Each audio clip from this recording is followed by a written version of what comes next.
Spider-Man No Way Home is a highly anticipated film, so if you don't want to be spoiled, turn back now. Okay, where do I start?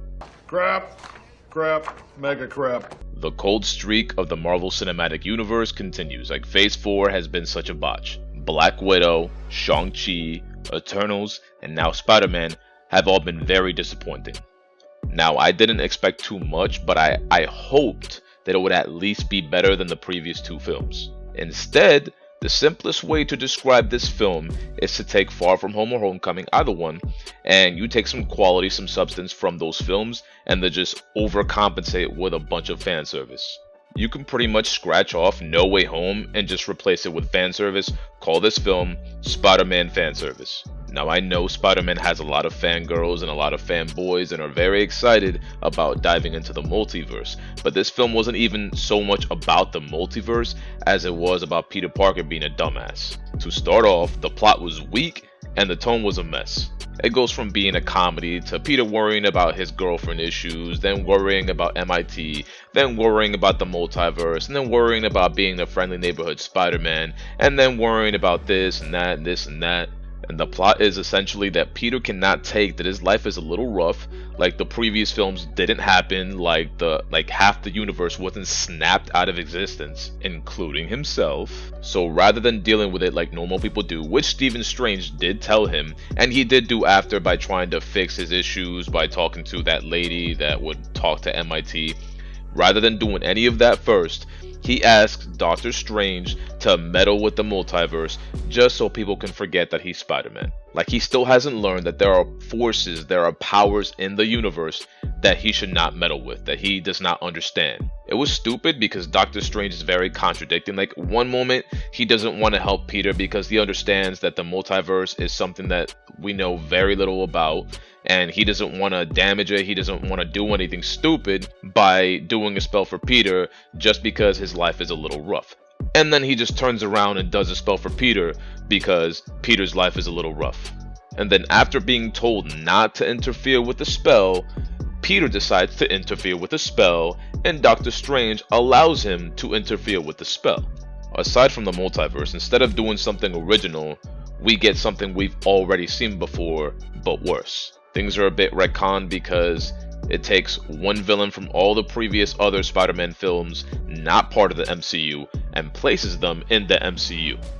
Which brings me to my next point, which is shitty, underdeveloped villains. Again, none of the villains in this film are part or were part of the MCU. So if you had never watched any of the previous Spider-Man films, I didn't watch The Amazing Spider-Man or Amazing Spider-Man 2. So if you never watched those films, you would just see, like, what was it?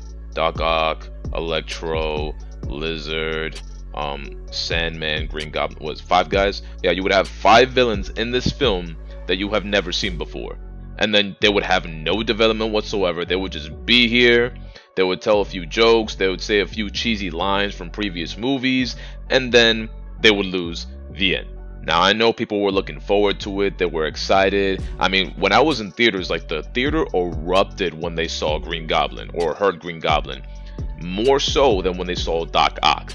People were so excited to see all these characters from different films, and they would laugh and applaud when they heard, "With great power comes great responsibility," or "I'm something of a scientist myself." Like all this comes from other films. And it's placed there only for fan service because it accomplished nothing. What did these villains do except exist, tell a few cheesy lines, and then do something predictable, which is, I don't want to go back home because I don't want to die. And then, let me fight Spider-Man and then lose. And I don't know what Electro was like in The Amazing Spider-Man 2, but I love Jamie Foxx. He's one of my favorite actors. I loved him in Ray, for which he won an Oscar. I loved him in Django. I loved him in Dreamgirls. Like he's a really good actor. But in this one, he was so bad. He was so cringy. And he is a very big reason for my next point, which is a very shitty fight scene. So after Peter fucks up, he doesn't want to send the villains back to their universe like Doctor Strange told him to. He tries to help them out. They don't want to go back home. So how do they fix this? How do they resolve this issue? They bring in more fan service. Let's bring in Tobey Maguire Spider-Man. Let's bring in Andrew Garfield Spider-Man. And then let's all have them fight people we've already seen them fight before. but they're shadows, they're worse versions of what they originally were in their own films. And so the climax is just a bunch of sand and a bunch of flashy lights from the lightning or electricity, and I'm squinting my eyes trying to see what's going on, and the Spider-Man 1, 2, and 3 just flying and swinging back and forth all over the place. Like, it's a mess. The fight scene ends with the original Peter from the MCU trying to kill Green Goblin because Green Goblin killed Aunt May. Now, I'd just like to say that Tom Holland's acting, like the way he showed his despair and his pain, it was very, very good. It was done very, very beautifully. But I didn't really care for that moment. It wasn't too deep for me, and neither was the climax, because one, you spend too much time trying to be funny, and you bring in villains from other films that weren't part of the MCU originally, and they're very underdeveloped, so they're very shitty villains. So why should I give a fuck about this climax? Now, when Uncle Ben died in the original Spider-Man, I felt that, because prior to that moment, the last conversation that Peter and Uncle Ben had, he was trying to be a good father figure, but he wasn't trying to be his father. He just loves him. He was trying to give him good advice. He wants what's best for him. And then he ended up dying, or at least we thought in that moment, he ended up dying as a result of Peter doing something stupid, which is letting someone with a gun get away. And it was all because he got ripped off and he didn't get the money that he needed to impress MJ. And prior to that, you can see the good relationship that Peter has with his uncle and his aunt, and how good they are, and how cheerful and joyful and full of life they are. Like, they're such nice people. But in these films, they're always trying to be funny. Like, it takes away from the seriousness of the moment when everything you do is trying to be funny. Like, all Ned does is try to be funny. And MJ, she's just there to remind us that Peter has a love interest, and then she's just, I don't really like people. Yeah, that's cool. Expect disappointment, and you'll never be disappointed. And that's pretty much all she does the entire movie. In all the films, that's all she's good for. So this film lacked substance, it lacked quality, and they just put so much fan service in this film, which was completely unnecessary. It accomplished nothing else other than pleasing the crowd. And a bit more fan service came when Matt Murdock, the same Daredevil that was in the Netflix series, which I still haven't watched. I watched The Punisher, but I didn't watch Daredevil yet.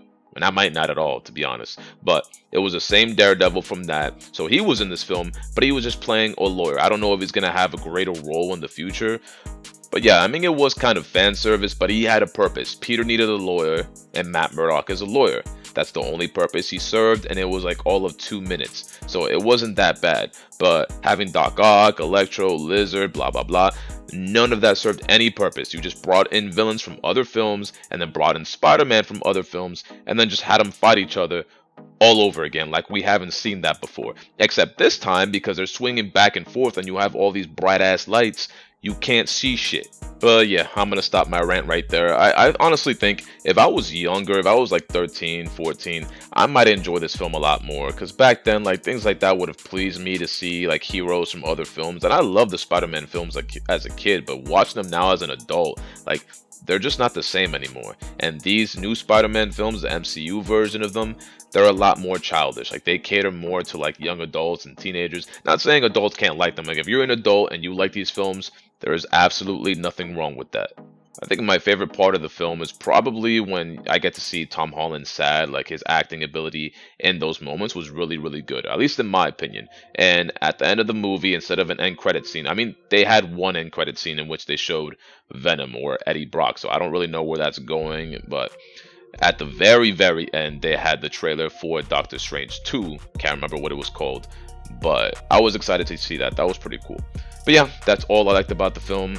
I got a few chuckles here and there, but other than that, it was just a bunch of fan service, and it's just absolute garbage. But if you like it, hey, that's cool. I just think it was garbage. But let me know what you think in the comment section. Do you agree with me? How did you feel about this film? Leave a like, please. It does help me a lot. Subscribe if you have not already, and I will catch you in the next video next Friday. See you then. Bye-bye.